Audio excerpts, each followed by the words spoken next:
Hello, I'm your host, Alistair. Why is it always that number? Very easy, very simple. This is where you could really start to see tangible changes with your own eyeballs when it comes to your life and the operation of your processes, so to speak. So that's why 100,000 is a very healthy and a very good benchmark. But that's also why it's the hardest one to reach. Let's go.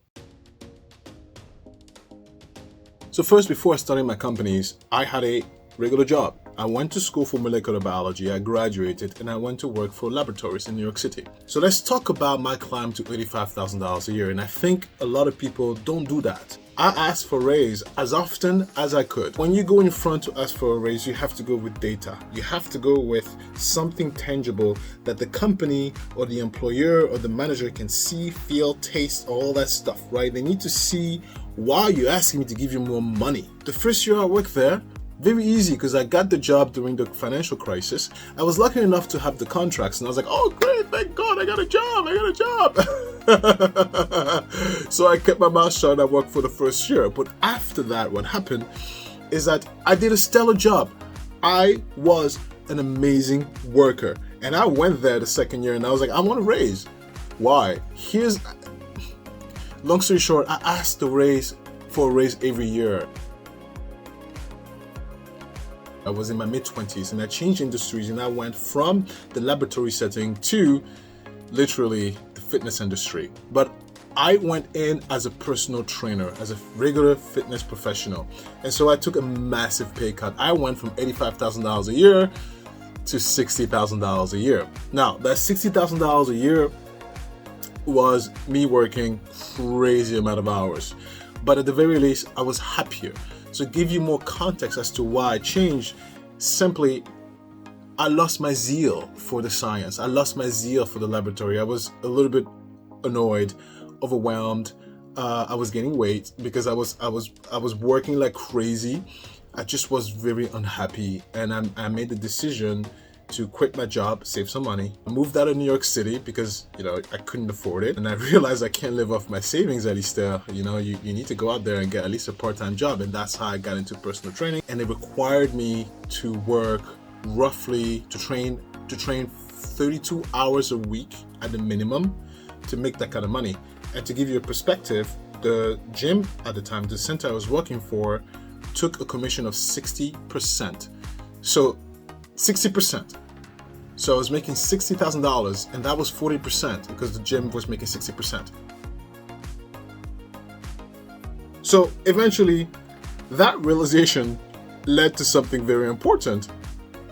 I'm going to quit and start my own little business. Like I always do, I save some money and then I quit. Hey, look, you never quit without a plan. I saved some money and I had a plan. And the plan was to transfer my current clientele into a workout studio space. To be clear, it was not smooth selling. Some of my clients didn't want to leave the gym that they were going to, so I did lose some clientele. It wasn't a full, complete transfer, but long story short, I was able to go from $60,000 a year to, you guessed it, $90,000 a year by just starting my LLC and taking my skill set, taking what I was doing, putting into my company and increasing my income that way. I've essentially used the platform of being a personal trainer for this gym as a proof of concept to myself. You know what? I can do this. I'm good at this. I got this. Let me keep most of the pie. And let me tell you, when someone takes 60% of your paycheck and that's not Uncle Sam, it's a problem. So I went from a W-2 worker to a business owner. But I think it's important for me to point out that during that time I was living in a one-bedroom apartment with my now spouse. And we were saving to get enough money down to buy a house. And so we bought a property. And the property that we bought, because in the back of my mind I wanted to get rid of the rent that was given to me for that workout studio space, because the rent kept going up and it was eating a lot at my profit. And so when we were looking for properties, we wanted a property with land for sure. We wanted a property that had the adequate zoning to have a home business. And we wanted a property that was not too far also from the location where we were at. So we paid a pretty penny, and we got the perfect property. And so what I did is I invested. So I spent roughly $85,000 to renovate or build a detached space on my property, on my land, and I turned that space into my workout studio. It was a huge investment and it paid off because now I no longer had rent to pay and I had clients come to my space, into my own workout studio. And that saved me quite a bit of money. And in other ways as well, because it's a home area, so I was able to deduct so many things. It saved me a lot of money on the utility front. It saved me a lot of money on the insurance front, and of course on the rent front. I didn't have to pay rent anymore. And that skyrocketed. It jumped my income quite significantly. So I went from 90,000 paying the rent and whatnot to over 100,000. That put me over the edge. But maximizing the essence of my business, looking into how can I increase my income and improve my situation. But there's more to this, because if you're self-employed, you understand that your income fluctuates, and it is also especially in the industry I'm in, right? It doesn't have good longevity. It doesn't have good scalability. It's great for as long as you do it, but once you stop, you stop. There's nothing more coming in. Now, factoring in vacation time, sick time, holiday time, all this thing combined, if you factor in the amount of money I've lost by just taking time off, I'm not quite at 100,000. I was roughly about a 95. So I was still coming up short. And so I did make a plan to subsidize for that loss of income. So essentially what I did is I saved some money. I did have a lot of disposable income, and I started to look into what can I invest? What kind of assets can I put this money in to get some money back? And so that was the birth of my first rental property. I got a good tenant in there. Matter of fact, it's the same tenant today. It's the same family that are still there today. And at the time, they did cover and buffer that difference of income.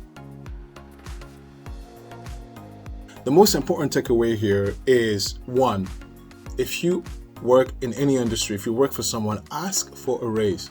You will never get it if you don't ask for it. And there's a way to ask for it. Make sure you always come with a factual leg. Don't just throw numbers in the air. Don't just be like, I've worked here for 1,000 years, I need a raise. Nobody is deserving of anything. You have to show why they need to give you a raise. Second, try to monetize anything. Your passion, monetize anything. You like collecting rocks? Put a dot in it, sell it. Try to monetize as much as you can, because that's how you can potentially increase your income, right?